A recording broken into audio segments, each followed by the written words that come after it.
आज नरक जाने से बच गया।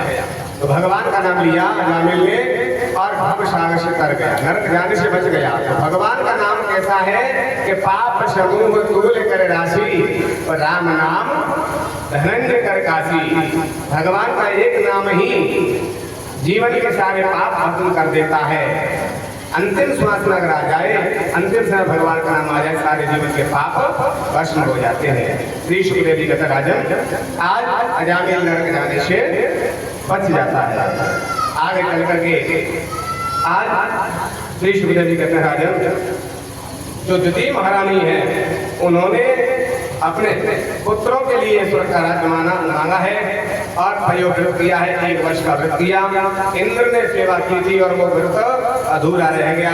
उनके एक बालक के 7 टुकड़े किए, 7 के साथ 49 व्रत हुए हैं, लेकिन नियम भंग होने के कारण इंद्र की सेवा करने वाले 49 भक्तों का जन्म हुआ और इंद्र की सेवा में चले गए। आज द्वितीय महारानी बड़ी दुखी थी, तब जाकर के हिरण्यकशिपु ने समझाया है माँ ये सुख दुख सब अपने भाग से मिलता है, को न खाओ सुख दुख कर दाता। तुलसीदास जी कहते हैं जो भी हम करके आए हैं उसका फल हमें भोगना पड़ता है, ना कोई किसी को सुख देता है ना कोई किसी को दुख देता है। तुलसी बाबा कहते हैं न पाऊ सुख दुख कर दाता, न पाऊ सुख दुख कर दाता, निज पत कर्म भोगी सब भ्राता, निज पत कर्म भोगी सब भ्राता, कर्म प्रधान ईश्वर चिराता, कर्म प्रधान ईश्वर चिराता, जो जस करे सो तस फल पाता, जो जस करे सो तस फल पाता। कहते हैं कोई किसी को न सुख देता है न दुख देता है, जैसा जीव कर्म करता है कर्म का फल भोगता है। आप चिंता मत करो, मैं ऐसी तपस्या करूंगा, ऐसा कर्म करूंगा कि स्वर्ग का राज्य भी मैं करूंगा और पृथ्वी का एक छत्र राज्य करूंगा। हिरण्यकशिपु ने अपनी मां को समझाया द्वितीय महारानी को और तपस्या करने के लिए कर लिया। देवताओं ने कहा गुरु से, देवगुरु बृहस्पति से महाराज हिरण्यकशिपु तपस्या करने जा रहा है, अगर एक तपस्या में सिद्ध हो गया, वरदान प्राप्त हो गया तो हमें स्वर्ग में नहीं रहने देगा, इसलिए तपस्या नहीं कर पाए। आज देवगुरु बृहस्पति तोता बन के पहुंच जाते हैं, जहां हिरण्यकशिपु जाता है वहीं पर जाकर के नारायण का भजन करने लगा तोता बन करके। आज ये विचार करता नारायण तो मेरा शत्रु है, मेरे भाई हिरण्याक्ष का वध किया है नारायण ने नरसिंह बन करके, इसलिए मैं नारायण का भजन नहीं करूंगा, मैं तो ब्रह्मा जी का भजन करूंगा, वो तो मेरा शत्रु है नारायण। तो आज भजन करने लगे, ब्रह्मा जी का भजन कर रहा है तो देवगुरु बृहस्पति तोता बन के आगे नारायण नारायण की घंट लगा ली। हिरण्यकशिपु पूजा पाठ कर गया, दूसरे पे तीसरे पे चौथे पे, लेकिन तोता ने पीछा नहीं छोड़ा। जब तोता ने पीछा नहीं छोड़ा तो आज लौट करके घर आ गया। तो यादव जी का महाराज आप तो कह रहे थे ब्रह्मा जी से वरदान लेके आएंगे, तपस्या एक दिन में पूरी हो गई, ब्रह्मा जी एक दिन में ही प्रसन्न हो गए। ब्रह्मा जी बड़े सच्चे देवता है। आज वो कहते हैं हिरण्यकशिपु नहीं देवी यादू आज मैंने भजन शुरू नहीं कर पाया, क्यों? क्योंकि आज एक मेरे बैरी का नाम ले रहा था तोता। यादू कहती तुम्हारा बैरी कौन है? तो कहता मेरा बैरी नारायण है, और वो नारायण का नाम ले रहा था, नारायण नारायण नारायण रट रहा था। तो मेरे से सुना नहीं गया अपने बैरी का नाम। जो ज्यादा किसी से बैर करे और अगर कोई बाकी बड़ाई करे तो बाकी बड़ाई फिर सुनी नहीं जाती है। कई लोगों को पत्ती नहीं है, इसलिए वहां से खड़े होकर चले जाते हैं। तो महाराज मुझसे सहन नहीं हुई, नारायण का नाम सहन नहीं हुआ, तो मैं भी वहां से लौट के आ गया, कल भजन करूंगा। तो याद भी कहती चलो कैसे भी भगवान का नाम लिया, भाव को भाव अनक आलस हो, भगवान का नाम चाहे बैरी मान के लो, चाहे भगवान मान के लो, चाहे प्रेमी मान के लो, चाहे सखा मान के लो, चाहे पुत्र मान के लो, भगवान का नाम कैसे भी लोगे तो भगवान तुम्हारा कल्याण करेगा। तो नाम तो बैरी मान के लिया, लेकिन भगवान का नाम तो लिया। अजामिल नाम लेने से नरक से बच गया। तो आज सुंदर भोजन बनाया कयादू ने, हिरण्यकशिपु की पत्नी ने सुंदर भोजन बनाया और सामने थाली रख दी और कहले महाराज आज तक आपने मुझसे झूठ नहीं बोला। देखो हम कोई नौकरी कर रहे हैं, बिजनेस कर रहे हैं, दुकानदारी कर रहे हैं, कोई कर्म कर रहे हैं, तो दुकानदारी में तो थोड़ा बहुत झूठ चल जाता है, क्योंकि जब तक झूठ नहीं बोलेंगे तो फायदा कैसे होगा। लेकिन घर में कभी झूठ नहीं बोलना चाहिए। अपने घर में, गुरु के दरबार में, गुरु के सामने और भगवान के सामने, इस जगह कभी झूठ नहीं बोलना चाहिए, नहीं तो और ज्यादा पाप लग जाता है। क्योंकि ऐसा बताया है अन्याय, ऐसा बताया है अन्न क्षेत्रे कृतं पापम अपुण्य क्षेत्रे विनश्यति अपुण्य क्षेत्रे कृतं पापम वज्रलेपो भविष्यति। अगर हम व्यापार में, धंधे में कहीं झूठ बोल रहे हैं अन्न क्षेत्र में, तो पुण्य क्षेत्र विनश्यति। अगर हम गुरु के दरबार में जाकर के वहाँ सत्य बोलते हैं तो हमारे सारे पाप क्षीण हो जाते हैं। मंदिर में सत्य बोलते हैं, तीर्थों में सत्य बोलते हैं, माता पिता से, गुरु से सत्य बोलते हैं तो हमारे जो प्रायश्चित हो जाता है। और अन्न पुण्य क्षेत्र एकदम पापम वज्रलेपो भविष्यति। अगर कहीं हम भगवान के सामने और गुरु के सामने भी झूठ बोलने लगे तो हमारा पाप वज्र के समान हो जाता है। वो पाप कभी नष्ट नहीं होता है, वो हमको भोगना ही पड़ता है। तो भगवान के सामने, गुरु के सामने वो अपने घर में कभी झूठ नहीं बोलना चाहिए। तो आज कयादू कह रही है कि महाराज आज तक तुमने हमसे कभी झूठ नहीं बोला, लेकिन आज लगता है तुम झूठ बोल रहे हो। तुम कह रहे हो तोता, तुम्हारे बैरी का नाम लेता। अब तोता की भाषा अलग, पक्षियों की भाषा अलग होती है और मनुष्यों की भाषा अलग। तुम्हारी समझ में कैसे आ गया कि तुम्हारे बैरी का नाम लेता? नहीं कयादू, मैं तुमसे झूठ नहीं बोल रहा, घर में मैं सत्य बोल रहा हूँ। तो तोता बिल्कुल मनुष्य की तरह बोल रहा था। क्या कह रहा था महाराज कि नारायण नारायण नारायण, स्पष्ट कह रहा था, तो मनुष्य की तरह बोल रहा था। कयादू कहती है चलो भगवान के शाम भोग के समय, भोजन के समय भगवान का नाम निकल जाता है तो वो भोजन नहीं, खाना नहीं, वो क्या बन जाता है? भगवान का प्रसाद बन जाता है।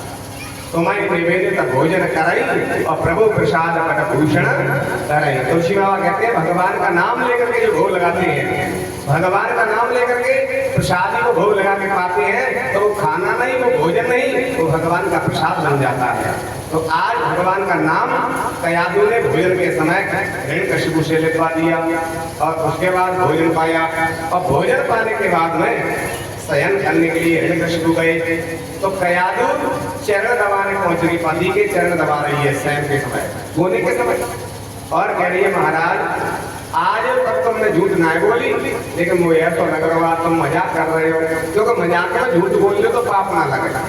तो तुम मजाक तो ना कर रहे, तोता कैसे बोल सकता है? नहीं कयादू, मैं बिल्कुल मजाक के मूड में नहीं हूँ, मजाक नहीं कर रहा। तोता बिल्कुल भगवान का नाम ले रहा था, मेरे बैरी का नाम ले रहा था। कैसे कह रहा था? तो कह रहे नारायण नारायण नारायण, नारायण का नाम ले रहा था। कयादू प्रसन्न हो गई। सोते समय भगवान का नाम निकल जाता है तो उस रात्रि में सुंदर नींद आती है, बुरे सपने नहीं आते हैं और भगवान रक्षा करते हैं। जब हम सो जाते हैं तो मुर्दे के समान शरीर हो जाता है। अगर उस समय कोई सर्प आ जाए, बिच्छू आ जाए, कोई डस ले, हमें क्या होश रहता है? लेकिन भगवान का नाम लेके सोते हैं तो हर समय भगवान हमारी रक्षा करते रहते हैं सोते समय। तो भगवान का नाम लेकर के ही सोना चाहिए। तो जो भी हमारे विपत्ति आती है, संकट आते हैं, भगवान हमारी रक्षा करते हैं। तो सोते समय भगवान का नाम कयादू ने लिखवा दिया।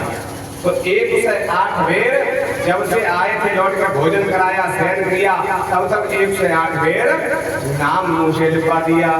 और उसी रात्रि में कयादू ने आज गर्भ धारण किया।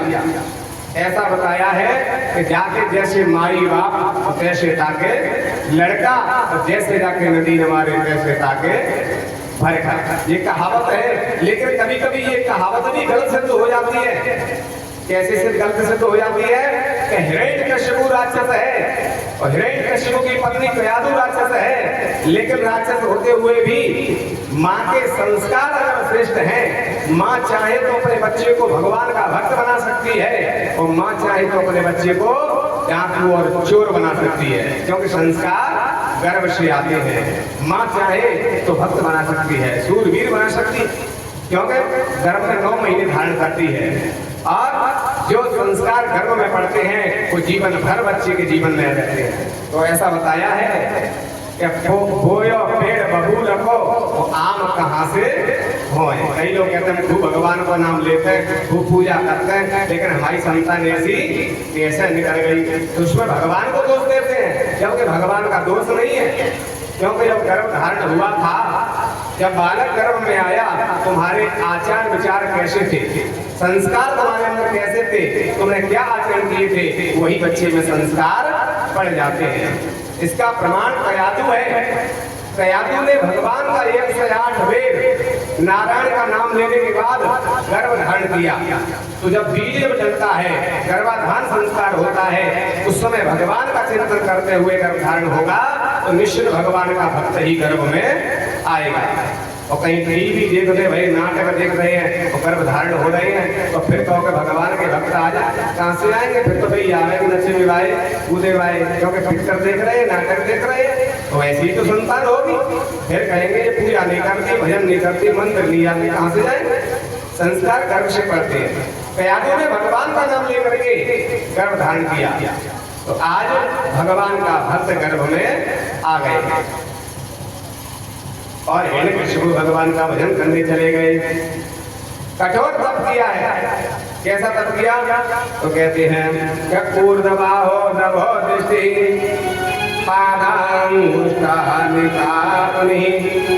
ऊर्ध्वबाहो, दोनों भुजाएं उठा ली हैं और आकाश में दृष्टि कर ली, और ब्रह्मणे नमः ब्रह्मणे नमः ब्रह्मणे नमः ब्रह्मा जी का तप कर रही है। इतना कठोर तप किया जब पूरी शरीर में मांस मज्जा दीमक ने चुन ली, सिर्फ हड्डी हड्डी रह गई। जब हड्डी हड्डी रहेगी तो ब्रह्मा जी प्रकट हो गए और कहा बेटा वरदान मांग लो। जो कहा आज कमंडल का जल लेकर के हड्डी हड्डी रह गई थी, जो जल के छींटा दिए तो कैसा शरीर हो गया कि हृष्ट पुष्ट तन भये सुहाए और मानव अवई भवन से आया। आज हिरण्यकशिपु का शरीर हृष्ट पुष्ट हो गया। ब्रह्मा जी कहते बेटा वरदान मांग लो। तो आज हिरण्यकशिपु कहता है ब्रह्मा जी ऐसा वरदान दे दो कि मैं अजर अमर हो जाऊं। ब्रह्मा जी कहते बेटा ऐसा वरदान तो हमें भी नहीं है, हमारी भी दिव्य 100 वर्ष हो जाती हैं, देवताओं की 100 वर्ष हो जाती हैं, तब हमारी मृत्यु हुई निश्चित है। तो हम अजर अमर नहीं है, तो तुम्हें कहां से अजर अमर कर देंगे? अगर तुम्हें अजर अमर होना है तो नारायण भगवान का भजन करो, नारायण भगवान ही तुम्हें अजर अमर कर सकते हैं। जैसे आज कहा वो तो मेरा बैरी है, उनका भजन नहीं कर सकता, नाम भी नहीं सुनूंगा, ये तो दूसरा वरदान दे दो। तो आज हिरण्यकशिपु कहता ब्रह्मा जी से 12 महीना में मेरी मृत्यु नहीं हो, स्वर्ग में मेरी मृत्यु नहीं हो, पृथ्वी में मेरी मृत्यु नहीं हो, और अस्त से मेरी मृत्यु नहीं हो, शस्त्र से मेरी मृत्यु नहीं हो, मनुष्य से मेरी मृत्यु नहीं हो, पशु से मेरी मृत्यु नहीं हो, किसी भी आपने बनाई हुई सृष्टि में मेरी मृत्यु नहीं हो, दिन में मेरी मृत्यु नहीं हो, रात में मेरी मृत्यु नहीं हो, बाहर मेरी मृत्यु नहीं हो, भीतर मेरी मृत्यु नहीं हो। ब्रह्मा जी कहते बेटा घर में तो लिस्ट बना के लाओ कौन कौन से वरदान मांग रहे, जब कहीं नहीं बनेगा तो अजर अमर हो गया। तो आज कहता है फ्री फंड में नाम कह रहा है तपस्या करिए, हड्डी हड्डी रह गई, तब प्रकट भयो तब वरदान देने के ताई वरदान देना पड़ेगा। ब्रह्मा जी कहते तथा जाओ, हमने तुमको वरदान दिया। आज हिरण्यकशिपु को ब्रह्मा जी का वरदान प्राप्त हो गया, तो आज स्वर्ग पे चढ़ाई कर दी, सभी देवताओं को जीत लिया है, स्वर्ग में एक छत्र राज्य कर लिया हिरण्यकशिपु ने, और पृथ्वी पर भी एक छत्र राज्य हो गया, और घोषणा करवा दी कोई भी नारायण का नाम नहीं लेगा, अगर जो नारायण का नाम लेगा उसे मैं सूली पे चढ़ा दूंगा। इधर कोई नारायण का नाम नहीं लेता है। आज कयादु के गर्भ से 5 बालकों का जन्म हुआ, जिसमें प्रहलाद जी सबसे बड़े बालक हैं। आज वो जन्म लेते ही 5-6 साल के जब हुए, 7 साल के, तो नारायण का कीर्तन करने लगे, भजन करने लगे हैं। तो आज कहने लगे बेटा जी नारायण का नाम मत लो, ये तो मेरे बेटी का नाम है। तो आज बच्चे हैं, कितना भी डराओ धमकाओ, उस समय डर जाएंगे, लेकिन फिर कोई काम करने लगे। बच्चे हैं, उनको बोध नहीं होता, फिर भगवान का नाम लेने लगे, नारायण का कीर्तन करने लगे। विचार किया, लगता है कि वैसे नहीं मानेगा, जाओ इसको पढ़ने के लिए भेज दो। विद्यालय में भेज दिया, ठंडा मार्ग लेके पढ़ाने के लिए, पढ़ने के लिए जाता है। वहाँ गुरुजी जो पढ़ा रहे हैं, मेरा भी छात्र पढ़ लेता है, गुरुजी पूछते हैं तो सुना देते हैं। तो आज ठंडा मार्ग गुरुजी प्रसन्न हो गए, चलो ये तो बहुत ही होशियार बालक है, इनके पिता हमको बहुत बड़ी इनाम देंगे। बहुत कुछ इन्होंने पढ़ लिया है, पिता के पास ले जाए, राजा के पास ले जाए। ठंडा मार्ग लेकर के आए, और ठंडा मार्ग में जैसे लेकर के आए हैं, आज प्रहलाद ने अपने पिता हिरण्यकशिपु के चरणों में साष्टांग लेकर प्रणाम किया। चरणों में साष्टांग लेकर प्रणाम जब किया है, तो आज हिरण्यकशिपु का हृदय गदगद हो गया। मेरा बेटा प्रहलाद कितना संस्कारी है, अपने पिता को भगवान के समान प्रणाम कर रहा है लेकर करके। आज उठाया प्रहलाद को, अपने हृदय से लगा लिया, गोदी में लिया, मस्तक चूमा है, और कह बेटा बताओ गुरुजी ने तुम्हें क्या पढ़ाया। कहले गुरुजी ने जो पढ़ाया है ये बताऊं कि मुझे अच्छा लगता है वो बताऊं पिताजी। हाँ बेटा, अच्छा तो याद है वो होए भैया पाठ सुना दे। तो आज प्रहलाद जी कह रहे हैं सुनो पिताजी, मुझे तो संसार में एक ही बात अच्छी लगती है। क्या अच्छी लगती है? तो प्रहलाद जी कह रहे हैं कि तत् साधु मन में सुरभरी देहिना सदा समोर्वे नदिया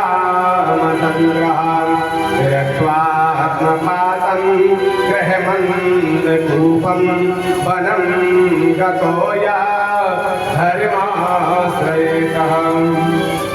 पिताजी ये संसार तो अंधकूप है, ये भवसागर अंधकूप है, अंधे कुएं के समान है। अगर इस भवसागर से पार जाना है तो हमें भगवान का नाम लेना पड़ेगा, नारायण का नाम लेंगे। बिना भगवान के भजन के कोई भवसागर से पार नहीं जा सकता। बिनो हरे भजन न भवत हरै, यह सिद्धांत है। बिना भगवान के भजन के उद्धार नहीं हो सकता, भवसागर से तर नहीं सकता है। नारायण का नाम लेंगे तभी भवसागर से तरेंगे। जैसे आज कहा हिरण्यकशिपु के लाल लाल नेत्र हो गए, होठ भड़कने लगे, और गोदी में से प्रहलाद को जमीन पर फेंक दिया। ठंडा मन से कह रहे हैं क्या पढ़ाया है? मेरे बेटे की बुद्धि पहले से ही खराब थी। मेरा बेटा मुझसे कह रहा है कि नारायण का नाम लो तभी भवसागर से करोगे। आज क्या सिखाया? ठंडा मन दोबारा से ले गए, आज फिर पढ़ाने के लिए ले गए। जो पढ़ा रहे हैं वही पढ़ रहे हैं, और गुरुजी पूछते हैं तो जो गुरुजी ने पढ़ाया वही सुनाते हैं। दोबारा से गुरुजी लेके गए संडावर कि देखो अब तो जो हमने पढ़ाया है वही बताएगा। दोबारा से ले गए, अपने पिता के चरणों में फिर लेट के प्रणाम किया, क्योंकि माता पिता गुरु से बढ़कर के संसार में कोई भगवान नहीं होते हैं। सबसे बड़े भगवान हैं तो माता पिता हैं, गुरु हैं, इनसे बढ़कर के कोई दुनिया में भगवान नहीं है। चलते फिरते बोलते चालते भगवान है, ऐसा जान करके आज अपने पिताजी को प्रणाम किया है। हिरण्यकशिपु को प्रहलाद ने जो प्रणाम किया गोदी में ले लिया है प्रहलाद को।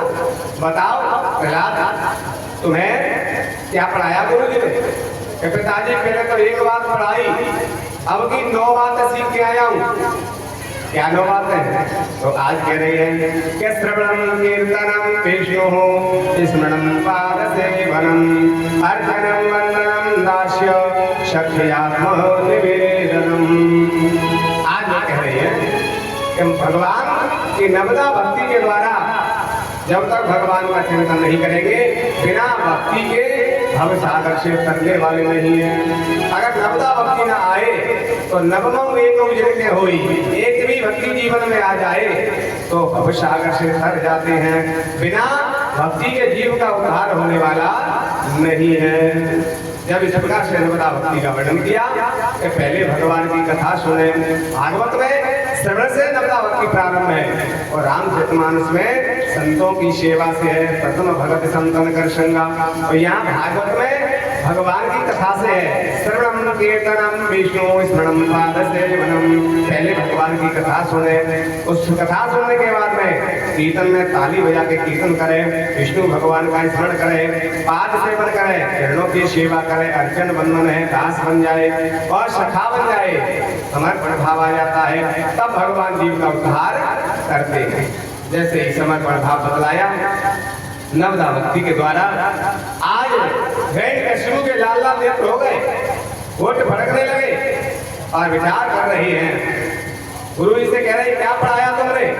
पहले तो कह रहा था भगवान नारायण का नाम लो, अब कह रहे हैं कि नवदा भक्ति के द्वारा भगवान को प्राप्त किया जाएगा। तो ये कह रहे हैं नमः प्रणीतम न परा प्रणीतम सुतो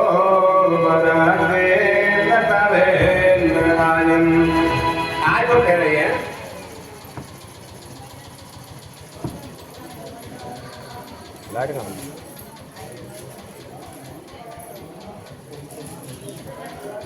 पानी